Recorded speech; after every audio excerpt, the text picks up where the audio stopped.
All right, so we're back. We're going to have some fun with Will and Crystal. And you guys probably remember that I do some wacky stuff on this show.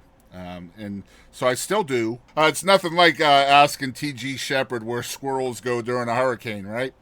Okay, what was the answer to that? Yeah. I think he said that they become fish and they swim away. I don't know. Okay. That sounds right. That's good. Yeah. That's good. So Creative answer. we have a bunch of little segments here that we use for like TikToks and Reels and things like that. I think you guys will have a lot of fun with this. All right. Let's see here. We'll do this. All right, so the first one is called Did You Know? Can you guys tell us something that folks may not know about y'all? Let's see. Did you know that Crystal is a monster softball player? Oh, really? I was. Okay. Till I okay. started. So, Will, you just opened yourself up, right? Because you were supposed to answer about yourself, and now you have given her. You have now given her carte blanche. Yeah. Oh, okay. Now she can say anything she wants about you. You see what you did there? There's not a lot going on here, so. Oh. Oh, he said, "Give it your best shot, Crystal." That's what I heard. Honestly, Will should be on Jeopardy. That's what I would say about Will. Will is like full of. I mean, I hate to say useless information. There's been a couple times it's been useful, but for the most couple part, times, 2 or 3. Yeah, for the most part, like it's like, what in the world? How do you even know that? So he's a trivia Jeopardy king. So when that useless information bears fruit and it becomes useful, does he overly point that out? Like, I told you this was useful. Oh, he sends me the Randy Travis song, I Told You So, at least 5 times a year. Yeah, let's go. 5 times a year. Or he'll Let's go. sing it, and he does, also, too, he does impersonations of Sean Connery. It's like, wait, when did that happen? Oh, okay. So a friend of mine and I had this. This might be. You can cut this out. A friend of mine and I had this thing going on where it was called one-word impressions, right? Okay. And so it was where you would do an impression of someone, but the idea is that you would Just get one it word. just from one word, right? So one of mine was the actor Liam Neeson saying the word bananas, but it's like bananas. That was one. The other one was Jason Statham, the actor Jason Statham, and he's saying the words, "Do you know what I mean?" But it's Jason Statham saying it, so it's like, "Do you mean?"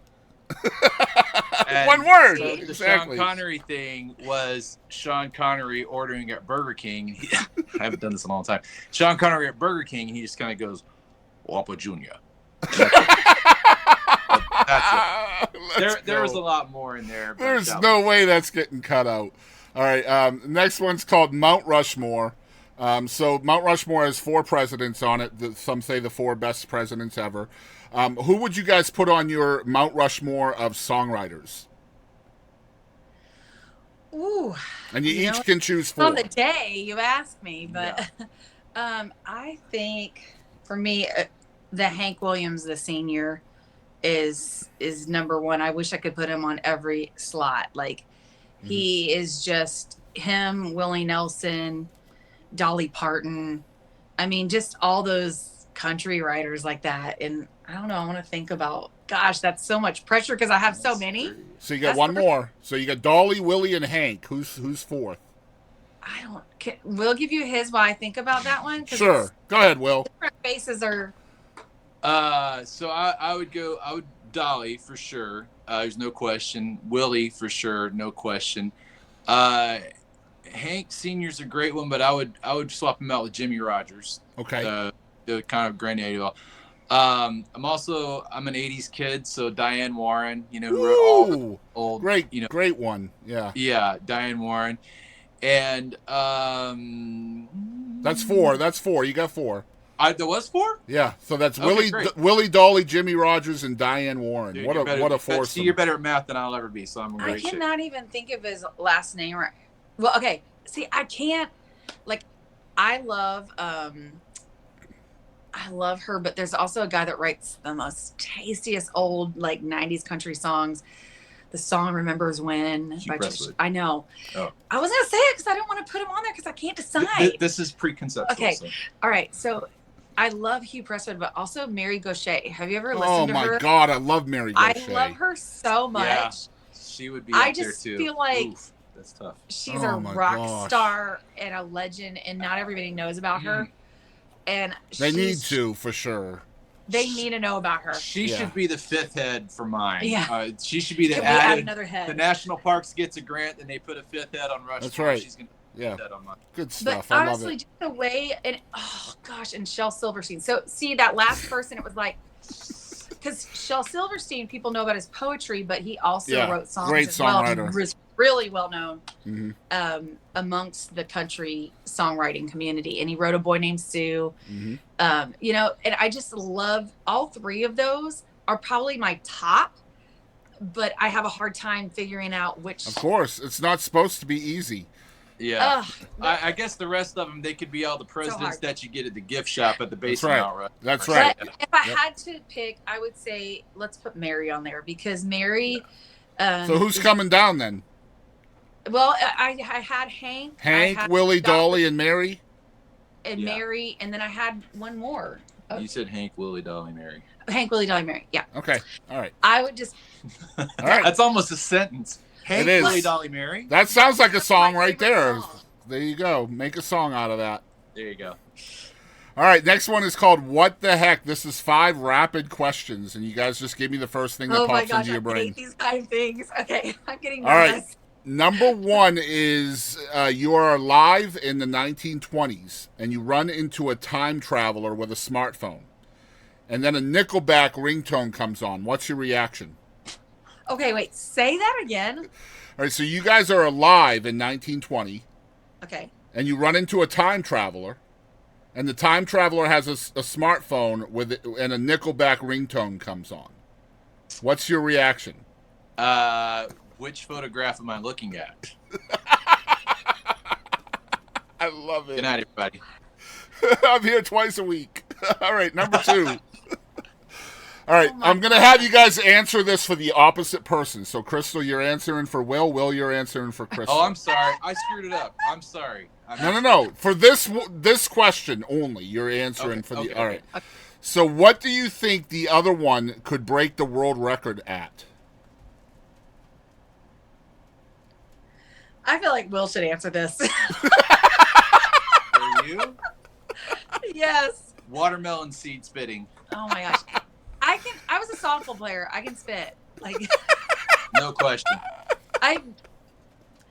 back in my partying days, Guys, I would get out in the yard with guys and put them to shame as a spitter.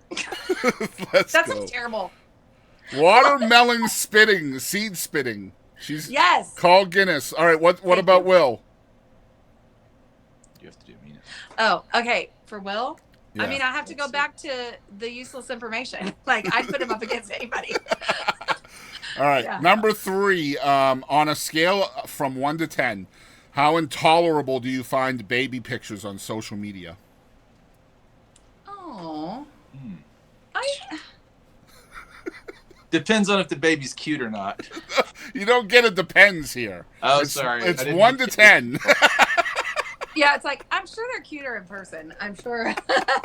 I'm kind of personally. I'm kind of Switzerland on that. It's like, hey, if that's what you like, awesome. 5. I'm in the like. So 5. you're like a 5, yeah. Yeah, Okay. 5. I think so. I'm okay with it. All right. So you're like a 7 I would say or eh, 3 not that rather? much. 3. Let's say 6. Okay, 6. I'm a little more than okay with it. All right, number 4, I was going to say, what is your weirdest talent? But since we learned about watermelon seed spitting, I think we'll move to a different question. What is your best curse word alternative? That's number 4. I got a bunch of those. Mine. Okay, I say these around the house quite a bit. So, I stole them all from Elf. So, cotton-headed ninny muggins, son of a nutcracker. And then the other one, if I get really ticked off, is like doo-doo fart pants nugget or some iteration of those kindergarten type things. Yeah. Yeah. Oh, I think man. for me, like, because I grew up in the South, I'm always son of a biscuit. Yeah. Son of a biscuit. All right, last one of what the heck. If you could go back and witness anything in history, what would it be? Ooh. I think as a person that loves the Bible, reads the Bible, I would want to go back and see King David play the music that makes demons flee. I would want to see that. I would want to hear that. I want to know what that sounds like, what that looks like, because I sure could use that some days. Yeah. Love days. it. That's a great answer. Yeah, I would love to see and hear, like it talks about that in the Bible, that Saul would be troubled by these like demonic spirits and would call for David, who would later take his place. Yeah. And David would play these songs that would make those spirits leave. Yep. So I would want to hear that music. Good stuff. Will? I was going to say go back to the planning of Mount Rushmore and change it out for my Go put our writers on. Yeah. Oh my God! I asked Adam Carroll in What the Heck. I asked him what he wishes his superpower was, and it was right after the Mount Rushmore. He says, "I want my superpower to be unlimited Mount Rushmore faces." Yeah. See, that's when you know you're dealing with really smarty pantses, right? Like they're working through the loopholes. It's not fair. All right, next one's called One Artist. Who is one artist you both wish the entire world knew about? Ooh. Gosh, there's a lot of those, and depending on the day. Yep. Yeah. I mean, definitely Mary. I feel like everybody doesn't know about Mary. Yeah. I think everybody should know about her. I do. Yeah. Lincoln Durham. Yeah, he's great. Dude's talented. I mean, I'm with Crystal. There's too many to list right off the bat. Lincoln Durham's fantastic. That's more than one. No. Well, you got Mary Gaucher and Lincoln Durham, so that's a good one. I like that. Good stuff. All right, wish list. What's on you guys' wish list still? Something you guys haven't done yet that you want to do? Gosh, you ask me questions that have many multiple answers and only giving one. Do you realize? Well, a wish list is a list, Crystal, which means you can list more than one.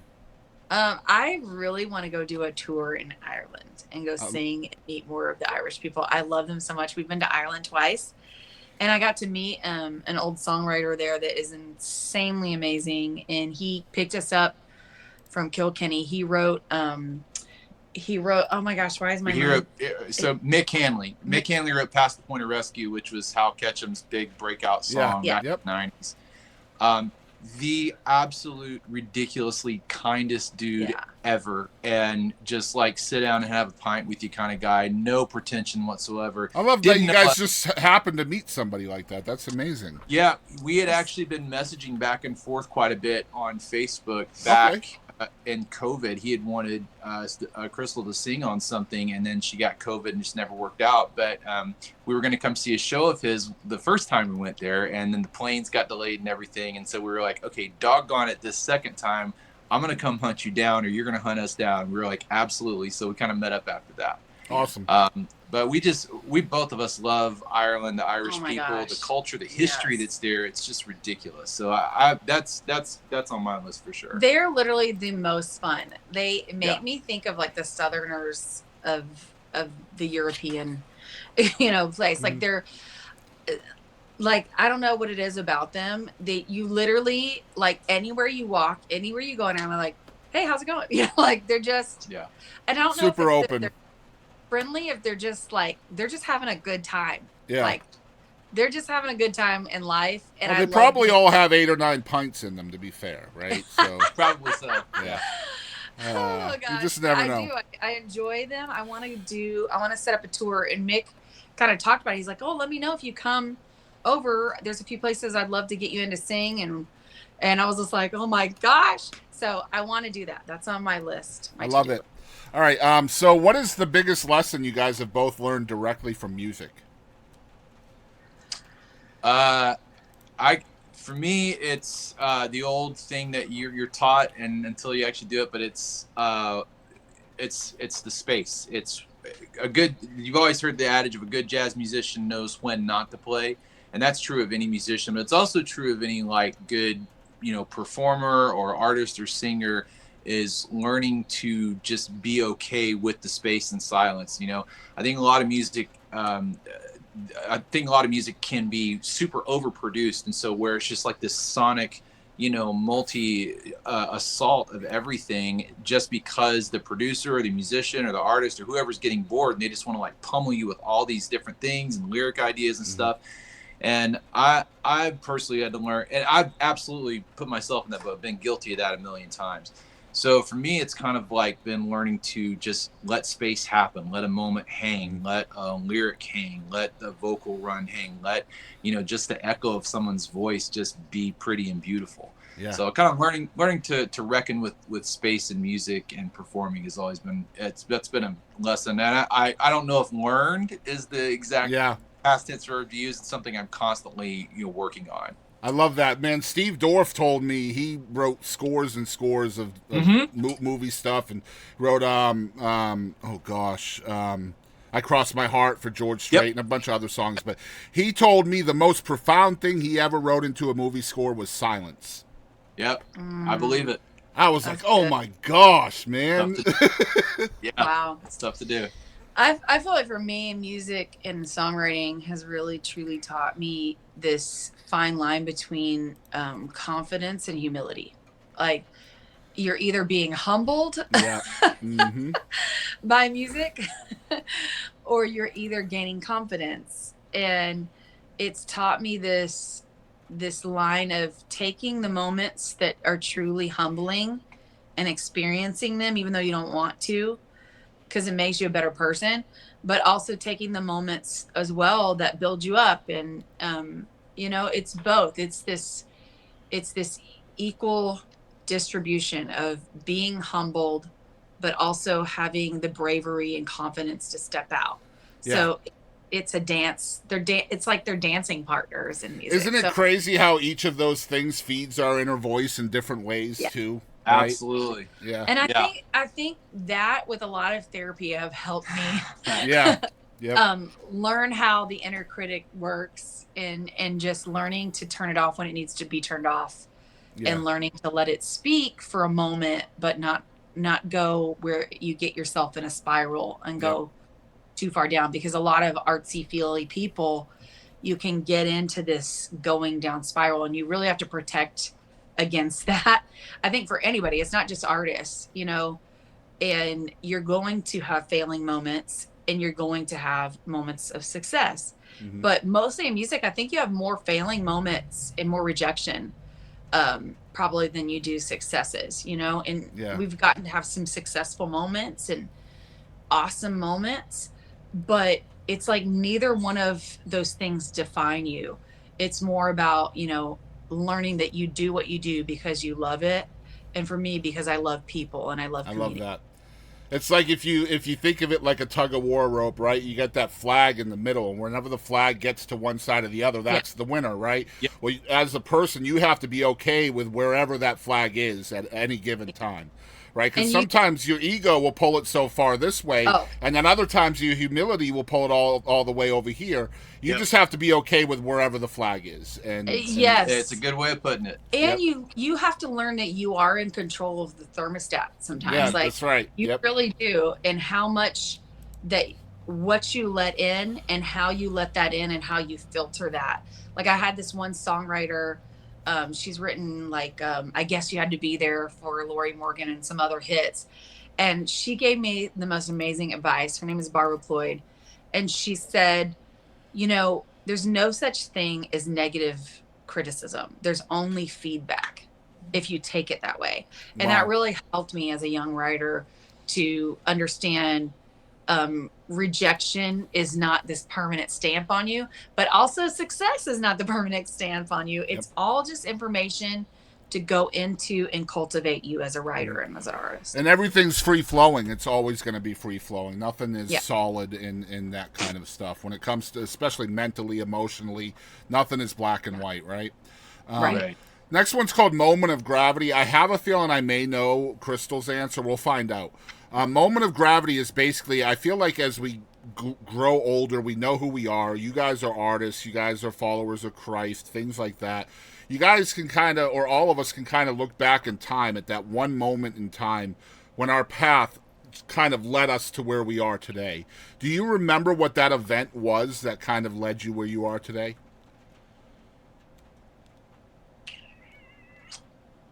This could be however you put it, musically or just in life in general.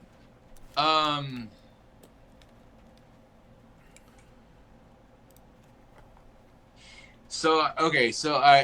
think for me, I got invited by this girl I was into at the time.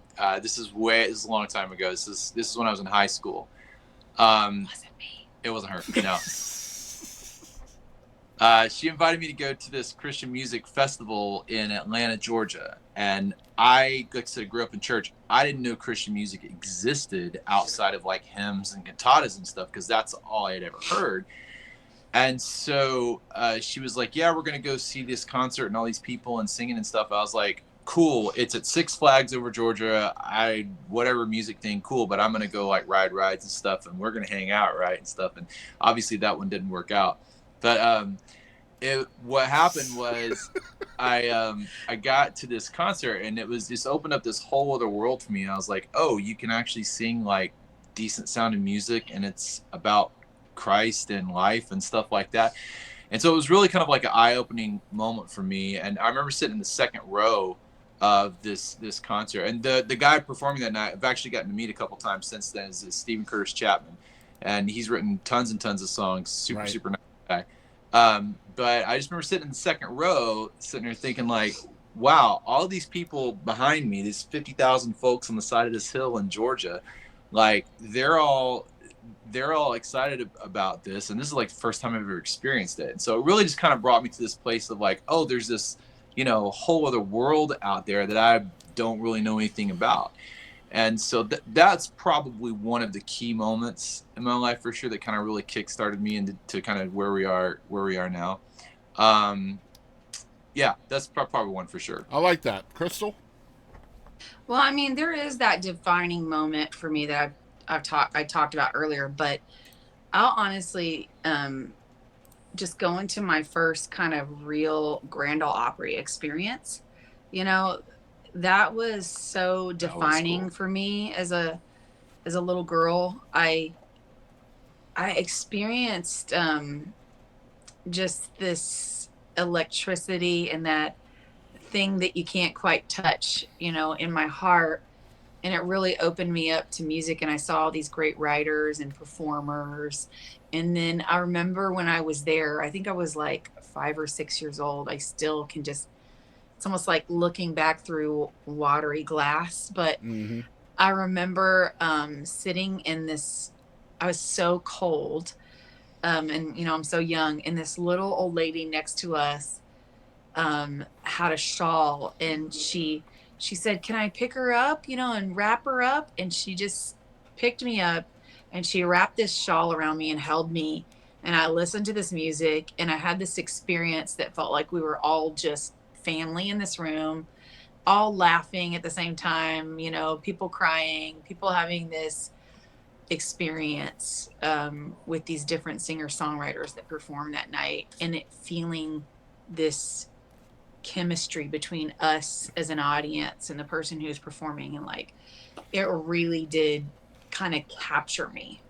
It captured my heart. It captured my attention. It captured my emotions, and it stayed with me as a little kid. So anytime after that I saw somebody perform, even if it's at church, and if they were a good performer or a writer, I was just always inspired from that very first, experience at the Grand Ole Opry. It's very profound. Yeah. It's easy to be to lose it at the Grand Ole Opry. That's for sure.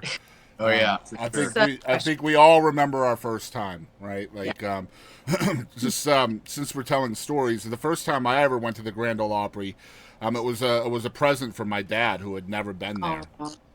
And my dad was this huge, obviously huge traditional country music fan, and he's no longer with us today. So anytime I think of the Grand Ole Opry, this memory is what always hits me. But Yeah. I'd never seen my dad cry up until that day. Yeah. And Yeah. he was that kind of person. He did cry, he just never did in front of the kids, right? Yeah. And so I'll never forget it. Jim Ed Brown was the very first person we ever saw come out, and he came out, and the first thing we heard was "Papa Top" again, right? Yeah. And I was just like, hey, I thought this was an Alan Jackson song, right? No, I learned that day there are songwriters and then there's artists. And Jim Ed Brown was the songwriter of that song. So anyway, I'm like, oh, I know this song. I look over at my dad and he's just sobbing. Yeah. And I was just like, oh my God, this is a beer drinking song. Why are you so sad? And so, like, that's what the Grand Ole Opry does to you, right? Like, that was like a just a momentous occasion for him, just being able to be in that room. So I know how profound it is, right? Yeah, it's powerful. Yeah, for sure.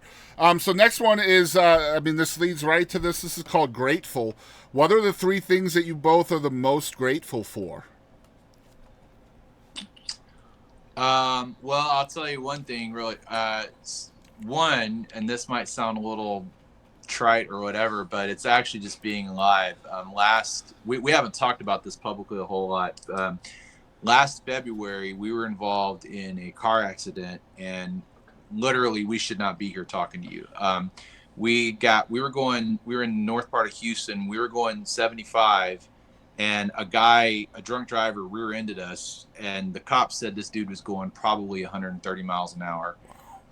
Spun our car into the concrete barrier on the side. His car went in front of us. And it was crazy because when he hit us and all the airbags started deploying, it really felt like in Star Trek when they go shields, it was more like in the movie Inception, where the van is falling off the side of the river and it's just slow, but it's this peaceful atmosphere inside. It was like that. I'm gripping the crap out of the steering wheel trying to turn into the spin, but I felt like I looked over and I could see that Crystal was okay, and I looked back and Evan, who was our youngest, was in the back seat at the time. He was fine, and it just felt like everything was going to be okay no matter what happened. And the worst thing that happened was I had a seatbelt burn on my forearm, and our youngest had a seatbelt burn on his chin because he had just been doing this, with his Nintendo Switch. And so it was scary for like maybe 0.5 seconds, but then once we got out and realized we're all okay, it was like, oh my gosh, we're totally fine. The car completely totaled, destroyed. And interestingly enough, the cop was investigating the guy who hit us, investigating his car, and he waves me over. We've been playing an event with some friends of ours, and I had my bass guitar and the pedal board in the trunk of our car. So the cop waves me over. He goes, "Hey man, come here, check this out."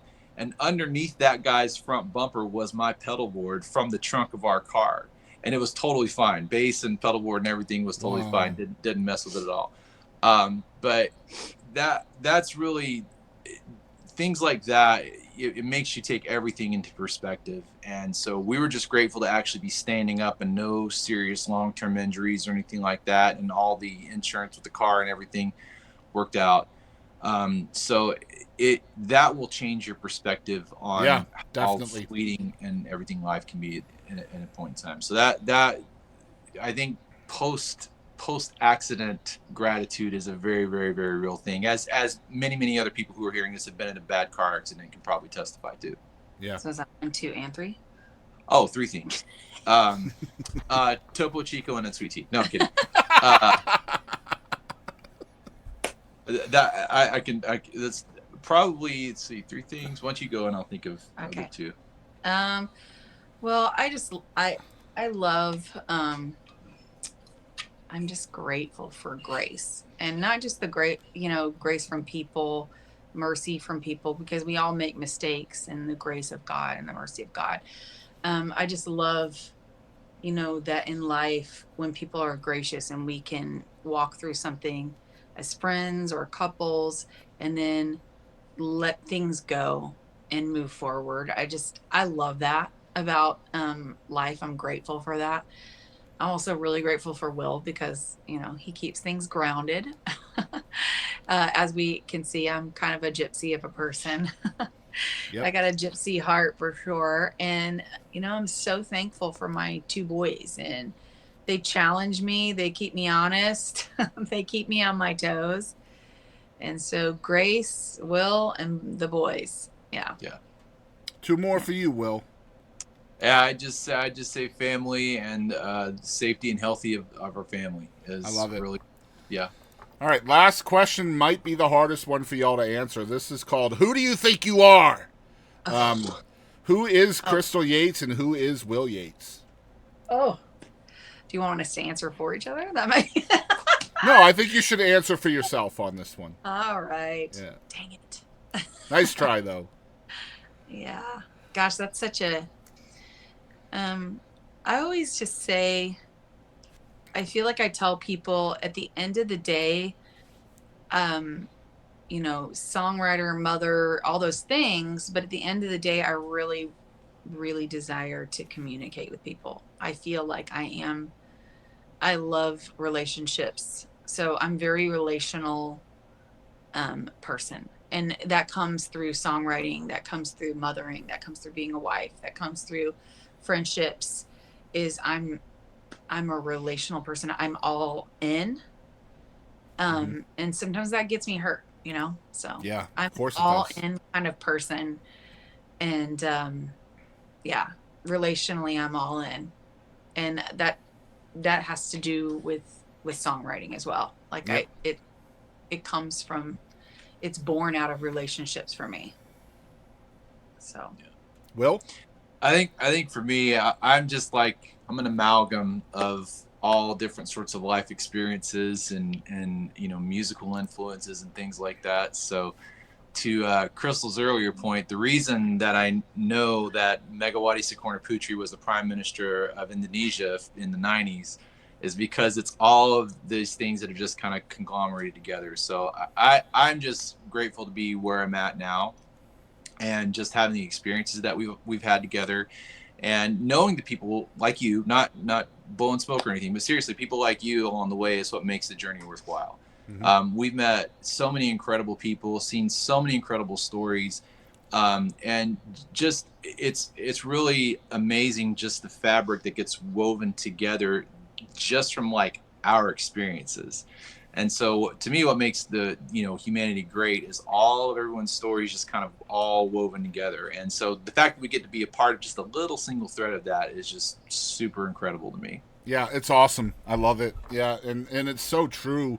Like just meeting people and learning people's stories and yeah. And learning to be kind to other people, right? It's so important. Yeah. And it's very difficult nowadays with so much division and vitriol out there. But I feel like if people leaned on kindness a little bit more, you would hear more stories like that, and you'd be a lot happier for it. For sure. Yeah. I love you guys so much, and you too, buddy. Love you. And I've known you guys forever, and I'm just so happy for the new song. Let me tell you, everybody out there, what you should do to help these guys out. Ain't No Grave is the new single. You guys can spin that everywhere. You can call your local radio stations if you're driving around town and you need something to listen to. Call them up, tell them to play Ain't No Grave by Crystal Yates. That'll help them out a lot. You can stream the song. You can download the song. You can go to Crystal's webpage, which is crystalyatesmusic.com. We're going to put a link in the description for that so you guys can get to that easier. You can follow along on social media. And the best thing you guys can do is share. It's free to do. Share everywhere. The Facebook is Crystal Yates Music. The YouTube is Crystal Yates. The Instagram is Crystal Yates Music. So you guys follow everywhere, share a lot, and I love you guys so much. Thanks for being on the show. Well, thanks for having us, buddy. It's good to see you.